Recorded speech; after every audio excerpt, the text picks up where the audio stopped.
భారత రాజ్యాంగ దినోత్సవం సందర్భంగా విజయవాడలోని బీజేపీ రాష్ట్ర కార్యాలయంలో అంబేద్కర్ చిత్రపటానికి పూలమాలలు వేసి నివాళులర్పించారు. ఈ కార్యక్రమంలో బీజేపీ ఏపీ అధ్యక్షుడు మాధవ్, పార్టీ శ్రేణులు పాల్గొన్నారు. రాజ్యాంగం సమర్పణ వెనకాల అంతరాన్ని తెలుసుకోవాలని మాధవ్ అన్నారు. తెలుసుకోవాలని చెప్పి ఒక పెద్ద ఎత్తున ఆలోచన చేసి ఆ విధంగా అమలు చేయడం జరిగింది. యూపీ ప్రభుత్వం యోగి ఆదిత్యనాథ్ గారు ఇంకొక ముందుకెళ్ళి కేవలం రాజ్యాంగం కాదు, రాజ్యాంగంతో పాటు డాక్టర్ బిఆర్ అంబేద్కర్ గారి వర్ధంతి జయంతి 2 రోజులు కూడా మనం సెలవు ప్రకటించకూడదు.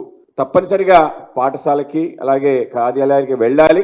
అక్కడ కేవలం అంబేద్కర్ గారి గురించి అధ్యయనం చేయాలి.